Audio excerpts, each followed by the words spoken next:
Sister stroke తో కేటీఆర్ చిన్న మెదడు చితికిపోయిందన్నారు మంత్రి సీతక్క. కవిత చెప్పిన దయ్యం కేటీఆరే కావచ్చన్నారు. మోదీ మెప్పు కోసమే ఈడీ గురించి కేటీఆర్ మాట్లాడుతున్నారన్నారు. కేవలం రాజకీయ కుట్రతోనే కాంగ్రెస్ నేతలపై కేసులు పెడుతున్నారని ఆరోపణలు చేశారు మంత్రి సీతక్క. నీతి నిజాయితీ ఉంటే కాళేశ్వరం కూలేశ్వరం ఎందుకైందో కేటీఆర్ చెప్పాలని డిమాండ్ చేశారు సీతక్క.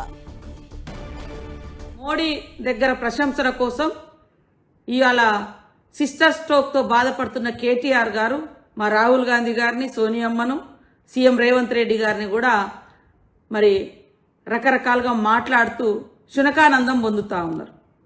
ఆ శునకానందాలు వద్దు నాయన. ఇవాళ హెరాల్డ్ కేసు విషయంలో మీరు ఇవాళ ఏదైతే ఈడీ అభియోగం మోపిందో ఆ రోజు సీఎం గారు 2019లో పీసీసీ అధ్యక్షుడిగా ఉన్నాడు, సీఎంగా లేడు. మరి తెలంగాణకు సిగ్గుచేటు రేవంత్ రెడ్డి ఉండడం లేకుంటే ఇంకోరు ఉండడం అని మాట్లాడే అర్హత నీకుందా అని నేను అడుగుతున్నా. నువ్వు ముందుకొచ్చి నీకు నీతి నిజాయితీ రీతి ఉంటే కాళేశ్వరం నువ్వే కదా కట్టించినావు, ఎందుకు కూలిందో, కాళేశ్వరం ఎందుకు కూలేశ్వరం అయిందో దానికి జవాబు ఇవ్వు.